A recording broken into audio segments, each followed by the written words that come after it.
অমর একুশেতে বিনম্র শ্রদ্ধায় ভাষা শহীদদের স্মরণ, কেন্দ্রীয় শহীদ মিনারে সর্বস্তরের মানুষের ঢল। সংগ্রাম ও প্রতিরোধে সাহস যোগায় ভাষা আন্দোলন, বললেন প্রধান উপদেষ্টা। সকল ভাষার উন্নয়ন ও সংরক্ষণের প্রত্যয়। একুশের চেতনায় গণতন্ত্র ও ভোটাধিকার পুনরুদ্ধারের অঙ্গীকার বিএনপির, সংস্কারের নতুন নতুন গল্প না শোনানোর পরামর্শ। দেখছিলেন ক্রাউন সিমেন্ট সংবাদ শিরোনাম। অমর একুশের প্রথম প্রহর থেকেই অমর ভাষা শহীদদের শ্রদ্ধা জানাতে কেন্দ্রীয় শহীদ মিনারে সর্বস্তরের মানুষের ঢল নামে। বিনম্র শ্রদ্ধায় ভাষা শহীদদের আত্মত্যাগ স্মরণ করে জাতি। একুশের চেতনায় দেশকে এগিয়ে নেওয়ার প্রত্যয় রাজনীতির সংশ্লিষ্টদের। লিটন খানের ক্যামেরায় আরও জানাচ্ছেন মোবাশ্বের আহমদ। ফুলে ফুলে ছেয়ে গেছে শহীদ মিনার। ধর্ম বর্ণ নির্বিশেষে প্রতিটি বাংলা ভাষাভাষীর আবেগের কেন্দ্রভূমি এই শহীদ মিনার।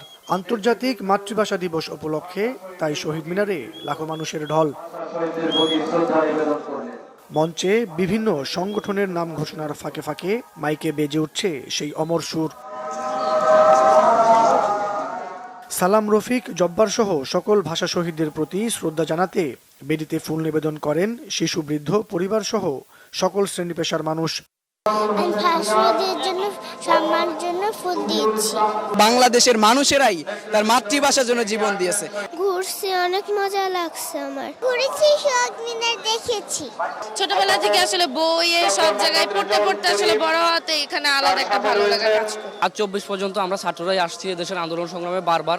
শিশুরাও যেন জানে আজকের দিনের মাহাত্ম্যটা কি, আমাদের যারা ভাষার জন্য প্রাণ দিয়েছেন তাদের সাথে পরিচয় করে দেওয়ার জন্য। খুবই কেউ অস্থির হচ্ছে না বা এলোমেলো করার চেষ্টা করছে না, সুন্দরভাবে বিষয়টাকে মেনটেন করা হচ্ছে। আমার ভালো লাগছে। মায়ের ভাষার প্রতি যে সম্মান, সেই সম্মান দেখিয়ে এখানে স্বতঃস্ফূর্তভাবে জনতার ঢল নেমেছে।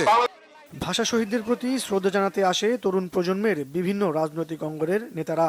ভাষা শহীদদের অনুপ্রেরণায় দেশ ও জাতিকে এগিয়ে নেয়ার প্রত্যয় ব্যক্ত করেন কেউ কেউ। যৌক্তিক দাবিতে আমাদের গর্বিত উত্তরসূরিদের মতো আমরা আবারও রক্ত দিয়েছি, জীবন দিয়েছি।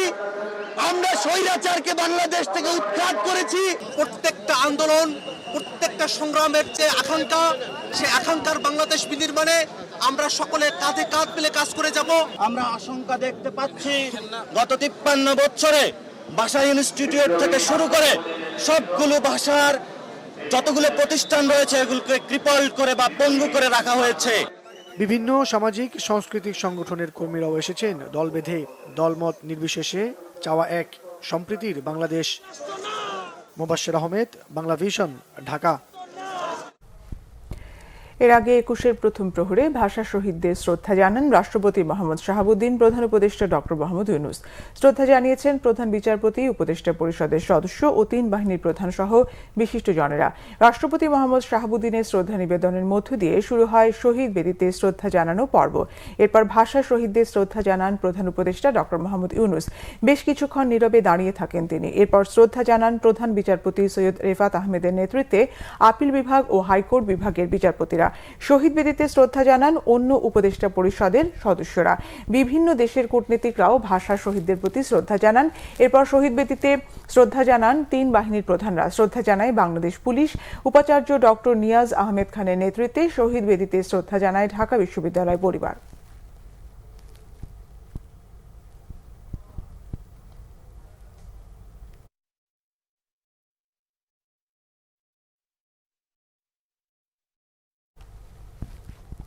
প্রধান উপদেষ্টা অধ্যাপক মোহাম্মদ ইউনূস বলেছেন, ভাষা আন্দোলন সবসময় জাতির সংগ্রাম ও প্রতিরোধে সাহস যোগায়। ইংরেজি শিখলেই বাংলা ভুলে যাওয়া যাবে না বলেও মন্তব্য করেন অন্তর্বর্তী সরকারের প্রধান। সকল ভাষার উন্নয়ন ও সংরক্ষণে অঙ্গীকারের কথাও জানান তিনি। রকুনুজ্জামানের রিপোর্ট। অমর একুশের বিকেলে আন্তর্জাতিক মাতৃভাষা ইনস্টিটিউটে মাতৃভাষা পদক প্রদান অনুষ্ঠানে যোগ দেন অন্তর্বর্তীকালীন সরকারের প্রধান উপদেষ্টা অধ্যাপক মোহাম্মদ ইউনূস। অনুষ্ঠানে মাতৃভাষা উন্নয়ন ও সংরক্ষণে গবেষণার জন্য 2টি প্রতিষ্ঠান ও 2 জন বিশিষ্ট ব্যক্তির হাতে জাতীয় মাতৃভাষা পদক ও আন্তর্জাতিক মাতৃভাষা পদক তুলে দেন প্রধান উপদেষ্টা। অনুষ্ঠানে দেয়া বক্তব্যে প্রধান উপদেষ্টা বাঙালির সব সংগ্রাম প্রতিরোধে ভাষা আন্দোলনের অপরিহার্য গুরুত্বের কথা তুলে ধরেন। বিদেশি ভাষার প্রয়োজন হলেও সাহিত্য, বিজ্ঞান, প্রযুক্তিতে এগিয়ে যেতে হলে শিক্ষায় মাতৃভাষার অপরিহার্যতার কথাও উঠে আসে তার বক্তব্যে। 52-র 21শে ফেব্রুয়ারি তাই শুধু বেদনার্থ অতীতকে স্মরণ করে অশ্রু বিসর্জনের দিন নয়, বরং এক অবিনাশী প্রেরণা, সকল ধরনের অন্যায়, অবিচার, ষড়যন্ত্রের বিরুদ্ধে রুখে দাঁড়ানোর বীজমন্ত্র। পৃথিবীর বহু দেশে একই নাগরিক সাবলীলভাবে কয়েকটি ভাষায় কথা বলবে, এটা খুবই স্বাভাবিক বলে ধরে নেওয়া হয়। স্কুলে পড়ার সময় প্রত্যেক ছাত্রকে অন্তত একটি ভিন্ন ভাষা শেখা বাধ্যতামূলক করা হয়। ইংরেজি শিখলেই বাংলা ভুলে যেতে হবে, এরকম কোনো চিন্তা তাদের কারো মাথায় আসে না। আজ আমরা মাতৃভাষা দিবসে সকল মাতৃভাষা উন্নয়ন ও সংরক্ষণের জন্য প্রতিজ্ঞাবদ্ধ হলাম। জাতির এগিয়ে যাওয়ার সাথে ভাষার মর্যাদা জড়িত বলেও উল্লেখ করেন প্রধান উপদেষ্টা। যে দেশ পৃথিবীতে নেতৃত্ব দেবে, পৃথিবী সে দেশের ভাষার দিকে ঝুঁকে পড়বে, এটাই নিয়ম। যে দেশের কিছু দেবার নেই, সে দেশের ভাষাতেও পৃথিবীর আগ্রহ নেই, অথবা থাকলেও খুব নিম্ন পর্যায়ের। প্রযুক্তি ছাড়াও যে কোনো দিক থেকে জাতির নেতৃত্ব দিতে পারলে, যে কোনো একটি দিক থেকে জাতির নেতৃত্ব দিতে পারলে সে দেশের ভাষার প্রতি মানুষের আগ্রহ বাড়বেই। পরে প্রধান উপদেষ্টাকে বিভিন্ন ভাষার শিশুরা তাদের মাতৃভাষায় ভাষা দিবসের শুভেচ্ছা জানায়। রকুনুজ্জামান, বাংলা ভিশন, ঢাকা। এটা গারো ভাষায় বলবো। মহান ভাষা আন্দোলনের বীর শহীদের প্রতি শ্রদ্ধা জানিয়েছে বিএনপি। 21শে সকালে কেন্দ্রীয় শহীদ মিনারে শ্রদ্ধা জানান দলটির কেন্দ্রীয় ও মহানগর নেতারা। পরে দলের সিনিয়র যুগ্ম মহাসচিব রুহুল কবির রিজভী বলেন, ধ্বংস হওয়া গণতন্ত্র পুনরুদ্ধার, ভোটের অধিকার ফিরিয়ে আনা, ন্যায় বিচার, সাম্য ও সম অধিকার নিশ্চিতে দ্রুত জাতীয় নির্বাচন দিতে হবে। জহুরুল হক জনির তোলা ছবিতে শুভ মাহফুজের রিপোর্ট। মাতৃভাষা বাংলাকে যথাযথ মর্যাদায় প্রতিষ্ঠার সংগ্রামে শহীদ সকল বীরদের প্রতি সম্মান জানাতে কেন্দ্রীয় শহীদ মিনারে শ্রদ্ধা জানাতে আসেন বিএনপির কেন্দ্রীয় ও মহানগরের নেতারা। দীর্ঘ লাইনে অপেক্ষা থেকে ধারাবাহিকভাবে শ্রদ্ধা নিবেদন করেন দলটির অঙ্গ ও সহযোগী সংগঠনের নেতাকর্মীরা। শ্রদ্ধা নিবেদন শেষে বিএনপির সিনিয়র যুগ্ম মহাসচিব রুহুল কবির রিজভী বলেন, মুক্তিযুদ্ধ থেকে শুরু করে প্রতিটি আন্দোলনে 21-এর প্রেরণা রয়েছে। এই চেতনা প্রেরণা দিয়েছে ফ্যাসিস্ট হাসিনা বিরোধী দীর্ঘ সংগ্রামেও। যে 17 বছর জনগণের কাঁধের উপর ভয়ঙ্কর অত্যাচার করে তিনি রাষ্ট্র ক্ষমতা দখল করেছিলেন, সেই রক্ত পিপাসু আওয়ামী ফ্যাসিবাদের জননী শেখ হাসিনা পালিয়ে যেতে বাধ্য হয় 2024 সালের 5ই আগস্ট। সুতরাং এগুলো সব কিছুতেই 21শে ফেব্রুয়ারি আমাদেরকে প্রেরণা জুগিয়েছে। ধ্বংস হওয়া গণতন্ত্র ও মানুষের হারানো ভোটের অধিকার ফিরিয়ে দ্রুত নির্বাচনের বিকল্প নেই বলে মনে করেন বিএনপির এই নেতা। আগে স্থানীয় সরকার না, পরে জাতীয় সংসদে এই বিতর্কে অন্তর্বর্তীকালীন সরকারের আমার মনে হয় এই বিতর্কে অংশগ্রহণ করা উচিত নয়, বরং এই সরকারকে জনগণের ক্ষমতা জনগণকে ফিরিয়ে দিতে হবে। জনগণ তারা নিরপেক্ষ ভোটের মাধ্যমে যে সরকার গঠন করবে, তারাই নির্ধারণ করবে যে স্থানীয় সরকার নির্বাচন বা অন্যান্য কি নির্বাচন, সে নির্বাচন কখন হবে। দেশকে এগিয়ে নিতে সকল ভেদাভেদ ভুলে সবখানে সবার সহাবস্থান নিশ্চিত করার আহ্বান জানান বিএনপি নেতারা। অনেক শহীদদের রক্তের বিনিময়ে আমরা যে ফ্যাসিবাদ মুক্ত বাংলাদেশ আজকে প্রতিষ্ঠা করতে পেরেছি, আমরা চাই আগামী দিনে সকলে ঐক্যবদ্ধভাবে সকল ভেদাভেদ ভুলে আমরা একটি সুন্দর বাংলাদেশ এদেশের মানুষকে আমরা উপহার দিতে চাই। বাংলাদেশে ফ্যাসিবাদ বিরোধী সকল জনগোষ্ঠী আমরা আগামী দিনে সহ অবস্থান করার মাধ্যমে আমরা বাংলাদেশকে এগিয়ে নিয়ে যাব। এখানে যাতে আবারও পুরনো যে এলিমেন্টগুলো ছিল রাজনীতির, যে হানাহানি, বিশেষ করে ক্যাম্পাস ভিত্তিক যেটা আমরা দেখতে পাচ্ছি, সেটা আমরা কোনোভাবেই চাই না। বাংলাদেশের সাধারণ জনগণ এগুলো দেখতে চায় না। আমরা সহ অবস্থান চাই, সবার রাজনীতি করার অধিকার রয়েছে, সবাই যাতে সেটা চর্চা করতে পারে, আমরা সেটা দেখতে চাই। 21-এর চেতনাকে লালন করে 24 পরবর্তী নতুন বাংলাদেশকে এগিয়ে নিতে সবাইকে ঐক্যবদ্ধ থাকারও আহ্বান জানান বিএনপি নেতারা। শুভ মাহফুজ, বাংলা ভিশন, ঢাকা। এদিকে বিএনপির স্থায়ী কমিটির সদস্য আমির খুসরো মাহমুদ চৌধুরী বলেছেন, নতুন নতুন সংস্কারের গল্প শুনিয়ে লাভ নেই। সংস্কার করা অন্তর্বর্তী সরকারের কাজ নয়, সংস্কার হবে ঐকমত্যের ভিত্তিতে জাতীয় সংসদে। শহীদ দিবস উপলক্ষে গতকাল সন্ধ্যায় চট্টগ্রাম সিটি কর্পোরেশন আয়োজিত আলোচনা সভায় তিনি কথা বলেন। বিএনপির এই নেতা বলেন, সংস্কার হয় জনগণের ম্যান্ডেট নিয়ে। অন্তর্বর্তী সরকার বিভিন্ন সংস্কার কমিশন করেছে, সেটি যথেষ্ট। কমিশনে দেওয়া রিপোর্ট আগামী জাতীয় সংসদে আলোচনা করা হবে, সেখানে তারিক রহমানের 31 দফা সংস্কার প্রস্তাবও আলোচনা হবে। যে কোনো দলের প্রস্তাব থাকলে তাও আলোচনা করে ঐকমত্যের ভিত্তিতে সংস্কার করা হবে। আপনারা সংস্কার করে প্রস্তাব করেছেন, কমিশন করেছেন, এগুলো আগামী সংসদে আমরা পেশ করব, সংসদে আলোচনা হবে। 31 দফাও সংসদে আলোচনা হবে। 31 দফা যে আমরা বলেছি হয়ে যাবে তা না, সংসদে আলোচিত হবে।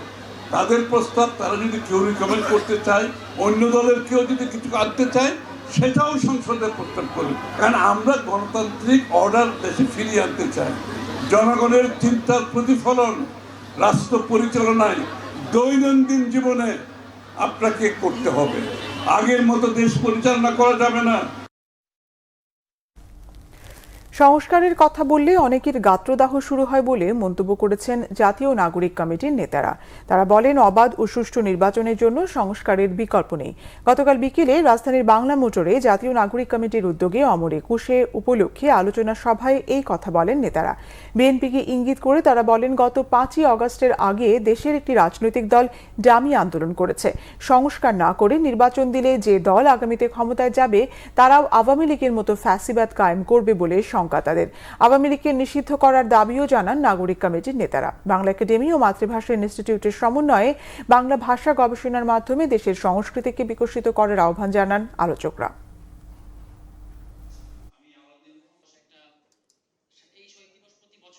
এই ছাত্রনেতারা ইতিহাস পড়েছে, তারা জানে 3 জোটের রূপরেখা কিভাবে ব্যর্থ হয়েছে, তারা জানে 72 থেকে 75 সালে কি ঘটেছে, তারা জানে কিভাবে 62 থেকে 70-এর যে সংগ্রাম, 69-এর গণঅভ্যুত্থান, এগুলোর পরবর্তীতে যে আমাদের যে একটা ন্যায্য এবং ইনসাফের সমাজ এবং রাষ্ট্র করার কথা ছিল, এটা আপনারা করতে দেন নাই। এটা এই ছাত্ররা জানে এবং এই কারণেই ছাত্রদেরকে আপনারা ভয় পান, আমরা বুঝতে পারি। বাংলাদেশের প্রত্যেকটি বিভাগের যতগুলো মানুষ আছে, একদম কৃষক পর্যন্ত, শ্রমিক পর্যন্ত, সবাই কিন্তু আসলে সংস্কার জিনিসটা বুঝে। সংস্কার জিনিসটা যদি না বুঝতো, তাহলে এখন কেন বিএনপি সহ অন্যান্য রাজনৈতিক দলগুলো বারবার নিজেদের সংস্কার প্রস্তাবনা নিয়ে আসে? ইলেকশন বলে, তাইলেই তো হয়। ফ্যাসিবাদী আওয়ামী লীগের আমলের মতো এখনো কারো উপর জুলুম হলে জামাতে ইসলামী একাই প্রতিবাদ করবে, এমন মন্তব্য করেছেন জামাতের আমির ডাক্তার শফিকুর রহমান।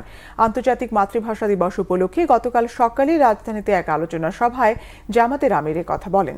5 আগস্টের পর এখনো কেন রাজনৈতিক নেতারা জেলে থাকবেন সেই প্রশ্ন তার, জানান প্রয়োজনে নিজেও জেলে যেতে প্রস্তুত।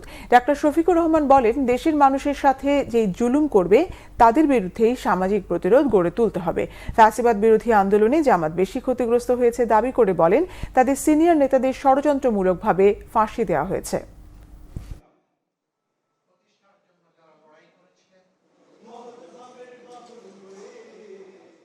বঙ্গভবনে 5 তারিখ সুনির্দিষ্টভাবে 2-1 জনের কথা বলেছিলাম আমরা, এবং নির্বিশেষে সমস্ত মুসলিমদেরকে মুক্তি দেওয়ার কথা বলেছিলাম।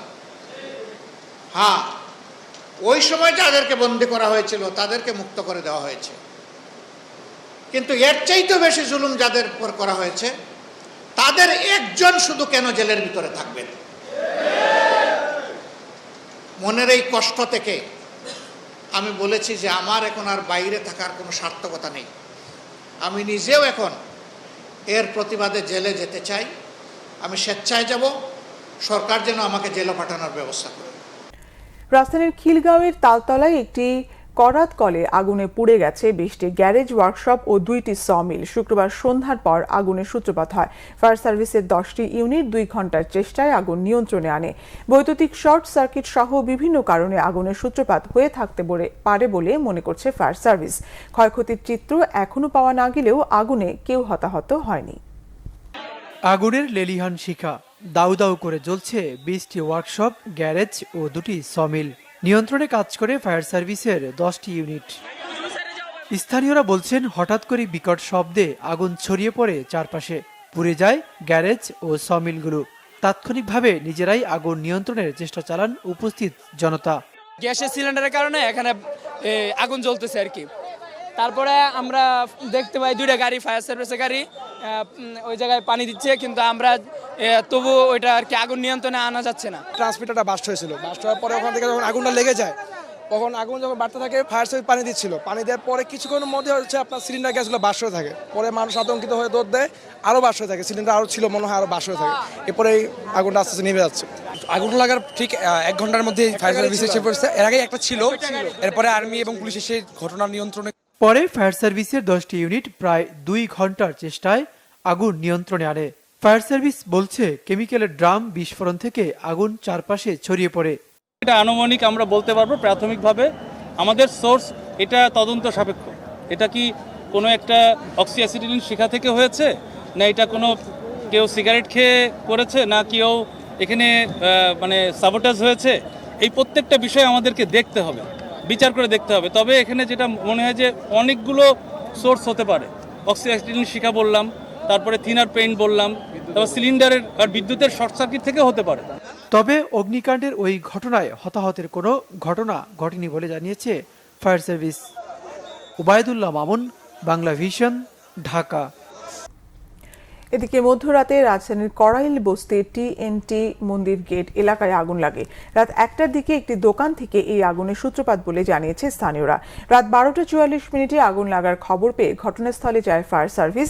প্রথমে 8টি ইউনিট আগুন নেভাতে কাজ করে, পরে আরও 2টি ইউনিট যুক্ত হয়। ঘণ্টাখানেকের চেষ্টায় আগুন নিয়ন্ত্রণে আনে ফায়ার সার্ভিস। প্রত্যক্ষদর্শীরা জানিয়েছেন, একটি দোকান থেকে আগুন লাগার পর বস্তির আশেপাশের ঘরগুলোতেও ছড়িয়ে পড়ে। আগুনের ভয়াবহতা থাকলেও কোনো প্রাণহানির খবর পাওয়া যায়নি। প্রাথমিকভাবে আগুনের সূত্রপাতের কারণ নিশ্চিত করতে পারেনি ফায়ার সার্ভিস ও সিভিল ডিফেন্স। বাসা থেকে বাইরে দেখলাম আগুনটা ছোট একটু আগুন ছিল। পরে আমি আবার বাসায় আতঙ্ক না হয় তাদের বললাম যে আগুন ছোট একটু, আমরা এটা নিভাইতে পারবো, বাইরে আগুনটা ছোট একটু। তো এইটা বলে আমি আবার বাইরে এসেছি, এর ভিতরে দাপ করে মনে করেন পুরো আমাদের ঘর বাড়ি পাশে যা ছিল সব ধরে গেল। ঘরে সব ছিল ভাই, কিচ্ছু বাই করতে হয়নি, করতে ভাই ঘরতে কিচ্ছু বাই করতে হয়নি। আগে থেকেই এখানে প্রতিকারমূলক ব্যবস্থা ফায়ার সার্ভিস সিভিল ডিফেন্স থেকে গ্রহণ করা হয়েছে। এখানে প্রশিক্ষণ দেওয়ানো হয়েছে বস্তির যারা নেতৃস্থানীয় আছে তাদেরকে, এবং এখানে মহড়াও তাদেরকে নিয়ে করা হয়েছে, যার কারণে আগুনটা খুব দ্রুত নিয়ন্ত্রণে আনা সক্ষম হয়েছে।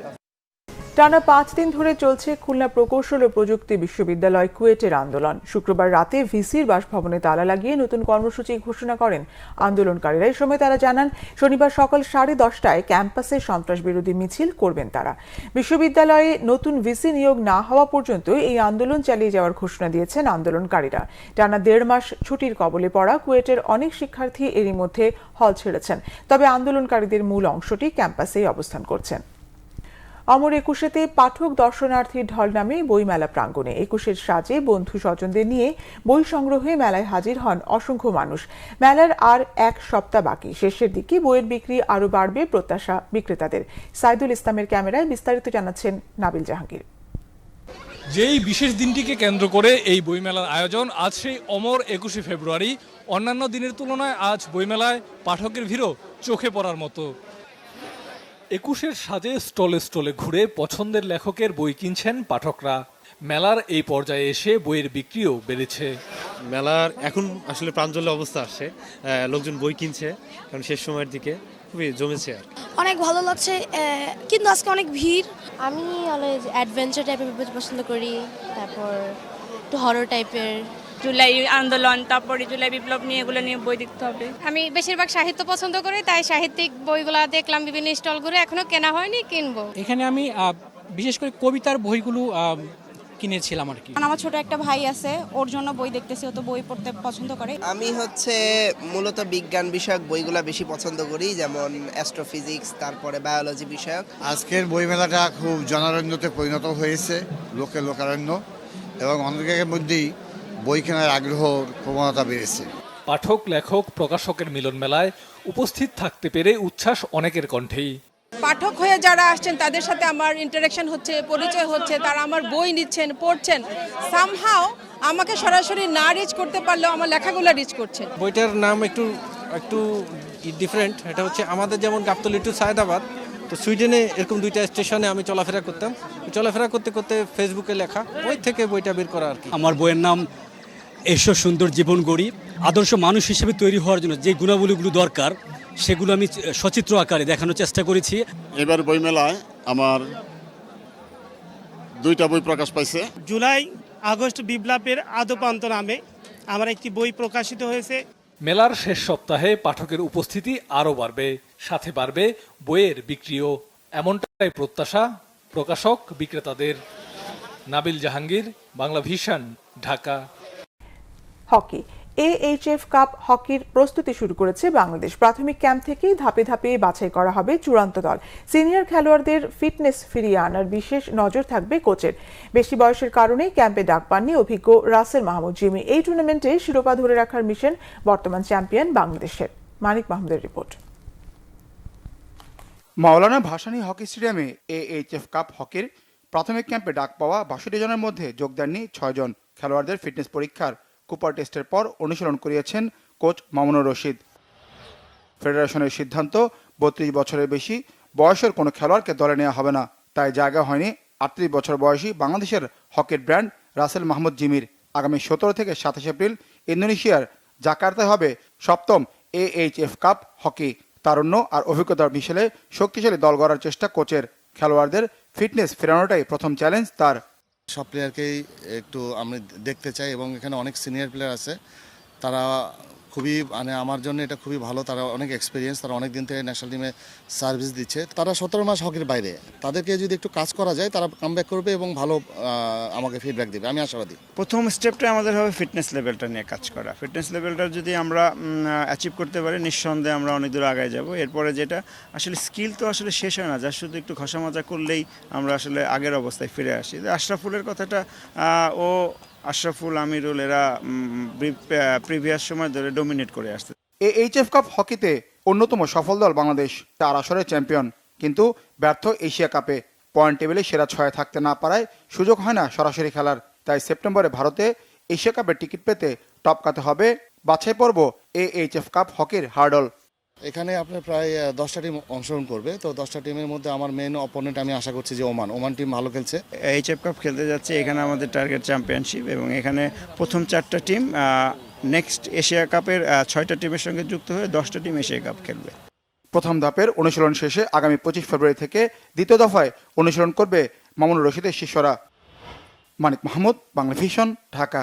সংবাদ শেষ করব ক্রাউন সিমেন্ট শিরোনামগুলো আরেকবার জানিয়ে।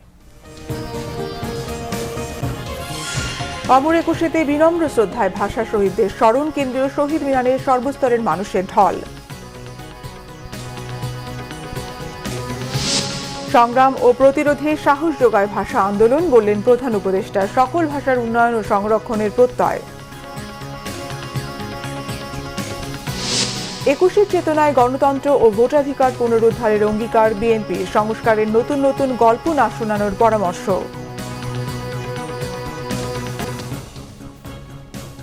এই ছিল এখনকার মতো। পরের সংবাদ সকাল 10টায়। এর আগে 9টায় রয়েছে নিউজ টপ 10 দেখার আমন্ত্রণ রইল। এছাড়া বাংলা ভিশন সংবাদ ও সংবাদ সংশ্লিষ্ট অনুষ্ঠান দেখতে ভিজিট করুন www.bvnews24.com ও facebook.com/banglavishnnews এবং সাবস্ক্রাইব করুন youtube.com/banglavishnnews। ধন্যবাদ।